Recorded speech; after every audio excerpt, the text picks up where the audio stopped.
Bienvenue, imprudent mortel. Cette semaine, je poursuis avec la seconde vidéo consacrée au cycle des sorcières. Plus précisément, sont-elles bien humaines? Car parfois, certains voient en elles de véritables monstres. Le fait que les sorcières ne soient pas humaines était l'hypothèse défendue par Roald Dahl dans son livre Sacrées sorcières. Les sorcières y seraient des monstres qui ressemblent à des femmes, qui font tout pour y ressembler davantage et ne pas se faire remarquer. Dissimulent leur crâne chauve sous une perruque et des griffes sous des gants. Griffes qui sont plutôt devenues des mains à 3 doigts dans la seconde adaptation filmée. Leurs pieds ont des extrémités carrées sans orteils, leur salive est bleu foncé et leurs pupilles colorées.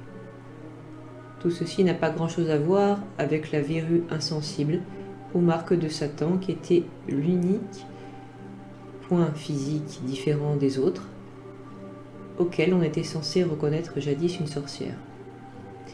La sorcière grandissime qui les dirige dans Sacrées sorcières a de plus une tête caricaturale de vieille sorcière de conte de fées. Mais une fois déguisées, ces sorcières sont comme n'importe quelle jolie jeune femme, sans aucun habit distinctif. Toutefois, cette histoire est la seule qui les montre aussi différentes du reste des gens. La seule réelle différence, donc, est en fait l'immortalité.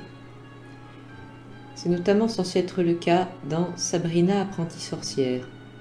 Quant aux vieux sorciers, ils affichent plusieurs centaines d'années au compteur, très souvent. Albus Dumbledore, dans Harry Potter, est notamment mort à 115 ans. Je me demande s'il faut y voir un lien avec l'alchimie, branche de la magie qui visait à rendre immortel. Albus Dumbledore, en tout cas, était ami avec Nicolas Flamel, qui avait découvert la pierre philosophale et l'immortalité.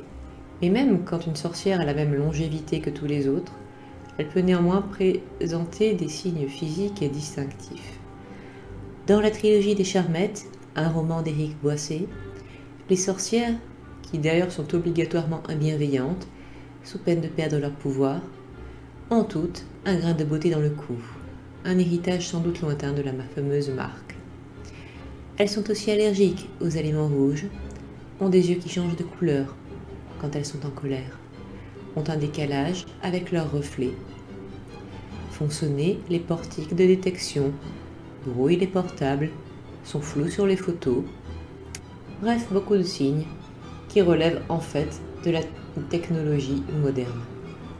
Toutefois, des signes aussi distinctifs et faciles à reconnaître restent rares. Car malgré l'obsession des auteurs du marteau des sorcières, elles ne sont pas si faciles que cela à repérer, pas même par une laideur distinctive. Dans Le Magicien d'Oz, Glinda est belle, car elle est la bonne sorcière du Nord. Seules les méchantes sorcières, comme celles de l'Est et de l'Ouest, sont laides. Mais ce n'est pas si simple. En dehors de l'univers d'Oz, on l'a vu, jeune, une méchante sorcière peut être belle, en tant que femme fatale, vile tentatrice. Ou le contraire, d'ailleurs. La Befana était réputée laide, mais son rôle était de porter des cadeaux aux enfants italiens à l'épiphanie. Elle était donc bienveillante. Nanny McPhee est également bienveillante, mais laide, tant que les enfants dont elle s'occupe ne sont pas disciplinés. Elle porte du noir, un bâton magique, des verrues et un gros nez, mais aussi une immortalité qui suggère une ascendance féerique. Nous reviendrons sur le lien avec les fées.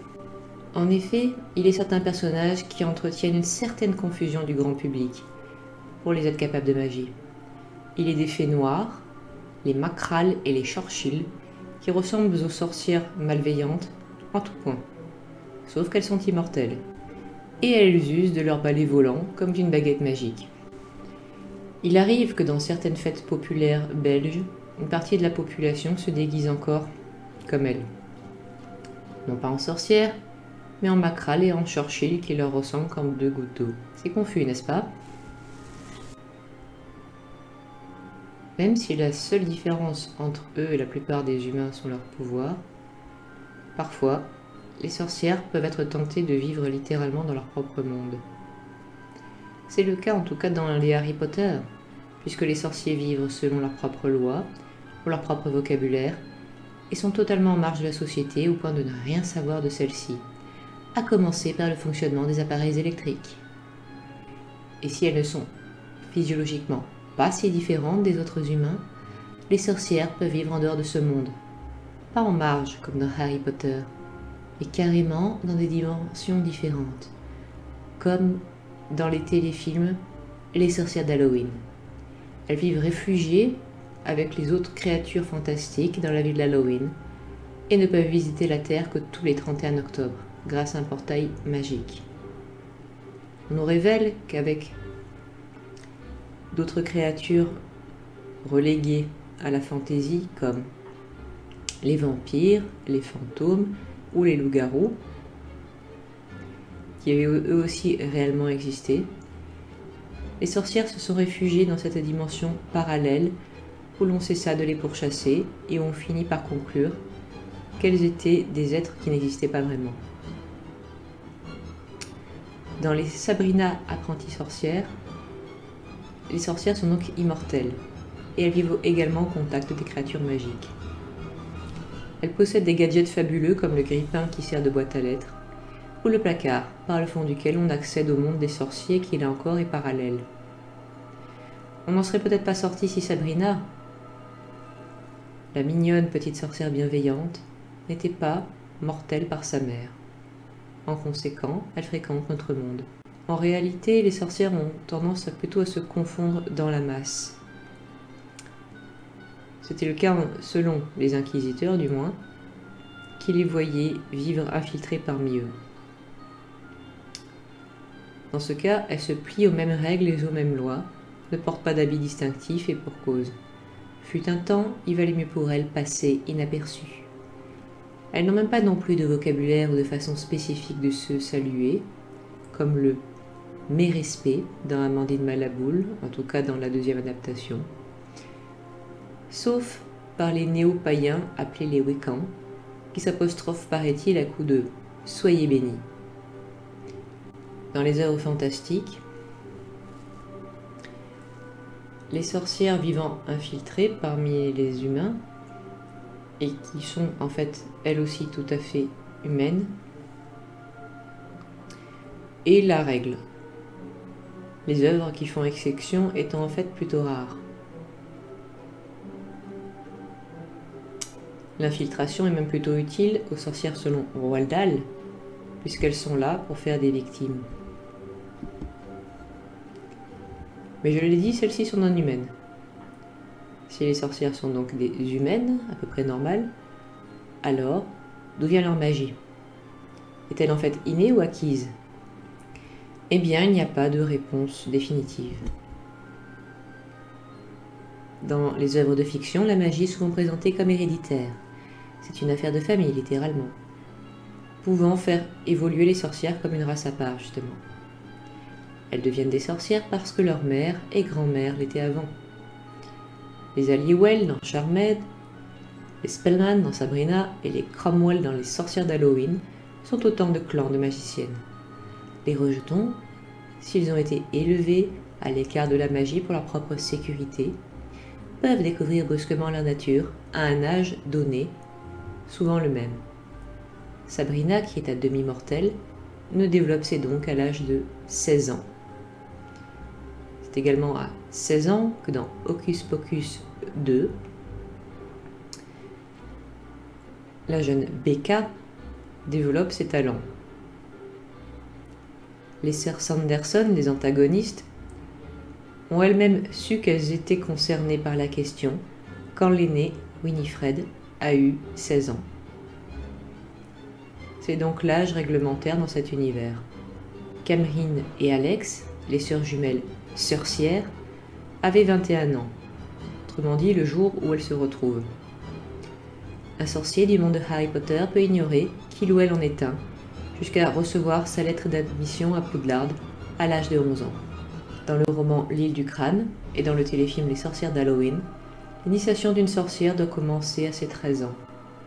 Dans le second cas, si l'on attend, après son 13e Halloween, elle peut même perdre ses pouvoirs.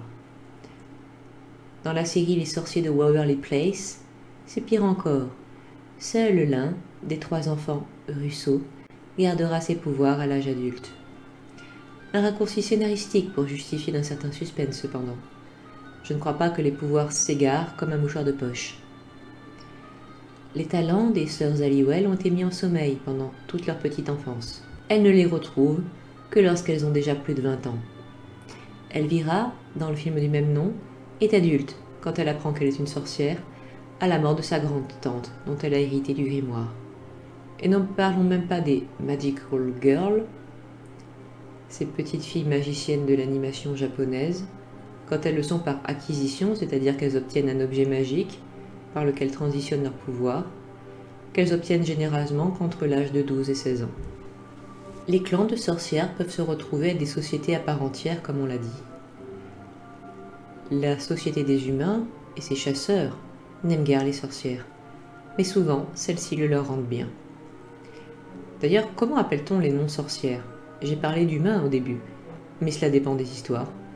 Et seul Harry Potter invente le mot complètement inédit de moldu. Ailleurs, on parle de non-sauce, un diminutif pour non-sorcier, dans les livres Taradincan, de personnes non magiques, dans les romans Amandine Malaboule, ou encore de normaux ou d'humains, notamment dans le film Le bal des sorcières. Mais le terme mortel, dans Sabrina l'apprentie sorcière ou dans Charmed, est le plus commun, malgré que les sorcières soient techniquement parlant des mortels elles aussi. Les sorcières peuvent à l'occasion développer un racisme anti-mortel, qui atteint son paroxysme dans le dernier tome d'Harry Potter. Quant au père de Sabrina Spellman, il passe pour un phénomène, pour s'être reproduit avec une mortelle, et Sabrina sera confrontée, pendant un épisode, à la xénophobie entourant sa nature hybride. La pauvre Samantha Stevens, dans Ma sorcière bien-aimée, se voit tous les jours reprocher son mari mortel par sa famille. Une sorcière à la double origine, ou dont les talents en font la première de sa génération, peut être considérée comme étant de seconde zone par ses pairs. Les fameux sans mêlée et sans de bourbe de Harry Potter. Dans sa deuxième adaptation en série télé, Amandine Malaboule est parfois méprisée, car née d'une mère mortelle. Et attention, spoiler, l'explication viendra du fait qu'une ancêtre lointaine d'Amandine a jadis donné tous ses pouvoirs, mais aussi celle de ses 13 descendantes directes, afin de ressusciter les pouvoirs d'une pierre magique. Ce sacrifice fera en sorte que la 13e sera la mère d'Amandine Malaboule, qui elle non plus n'avait aucun pouvoir à la naissance. Amandine Malaboule, la 14e, récupérera ses dons. C'est ainsi qu'on comprendra que c'est de là qu'ils viennent. Dans le film Le bal des sorcières, bien que surdouée, la petite Béatrix a le même problème qu'Amandine. Car, même si elle est née d'un père sorcier, et malgré que sa mère, qui est donc humaine, s'initie néanmoins pour devenir elle-même une sorcière. Quant aux craquemolles, ces mortels qui naissent de sorciers, cela arrive souvent parce qu'ils sont des garçons. Sorcellerie est bien souvent une affaire de filles. Dans les sorcières d'Halloween, a priori seules Marnie et Sophie, les 2 filles de la famille Cromwell, semblent capables de pouvoirs magiques, et pas leur frère Dylan, du reste désespérément cartésien. Mais ils développent pourtant brusquement des talents magiques à la fin du premier film. Prue Halliwell, dans la première saison de Charmed, disait que ses dons se transmettraient à ses filles, même si plus tard, cela est contredit par les pouvoirs de ses neveux.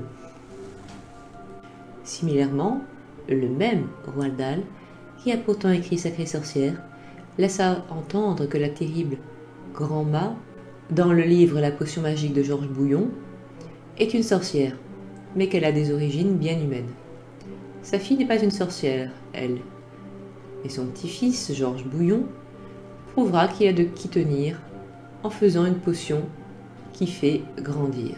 Dans Harry Potter, apparemment la magie ne s'apprend pas et vient de la naissance, mais c'est quasiment le seul univers dans lequel c'est le cas. Dans Amandine Malaboule, la première série, la première de la classe et Petite Peste, Edith Aigreur, affirme qu'on ne peut être que sorcière de naissance ou après de longues années d'apprentissage. Naissance ou apprentissage peuvent donner des sorcières à parts égales dans l'univers du bal des sorcières. Brooke, la mère humaine de l'héroïne, est proclamée sorcière le soir du bal, après plusieurs années d'études. Dans Dangereuse Alliance, Sarah est qualifiée de sorcière née. Elle a déjà eu des manifestations psychiques, et cela d'autant que sa mère était elle-même une sorcière. 3 acolytes de Sarah ne le sont apparemment pas, mais elles parviennent quand même à faire de la magie. Dans le film L'apprentie sorcière, comme le titre l'indique, Eglantine Price apprend la magie à partir des pages d'un grimoire qu'elle reçoit par la poste. Cela lui permet entre autres de faire voler un lit à la place d'un balai. Je l'avais dit, il est possible de faire voler d'autres objets que ceci. Et sans doute que cela est plus pratique pour faire venir des passagers. Mieux encore, une hypothèse veut que chaque femme aura en quelque sorte cela en elle, même si elle ne l'assume pas toujours. Dans le film Les Ensorceleuses, les Owens sont elles aussi des sorcières depuis des générations et sont mal vues pour cela, jusqu'au jour où Gillian Owens est possédée par un esprit mauvais. Pour libérer sa sœur, Sally appelle les mères de famille du coin, pourtant pas enthousiastes envers la magie jusqu'alors. Et elle récite la formule tout en faisant un cercle protecteur avec leur balai, ce qui leur sert à faire le ménage d'habitude. Mais là, on s'en sert pour mettre apparemment les influences négatives à la porte. Mais pourquoi cela fonctionne? On n'en est pas très sûr. Apparemment, il suffit que les femmes essayent tout simplement. Dans le film Les sorcières d'Eastwick, les 3 héroïnes réalisent qu'elles forment une assemblée de sorcières le jour où leur désir mutuel d'échapper à un discours barbant en extérieur fait soudain éclater un orage. Qu'est-ce qu'une assemblée? J'y reviendrai. C'est ce qu'on obtient avec un groupement de sorcières comme dans la scène des Ensorceleuses. L'immortalité est parfois un penchant au cannibalisme, sur lequel aussi je reviendrai plus tard, sont néanmoins généralement tout ce qui distingue physiologiquement une sorcière du reste de la population.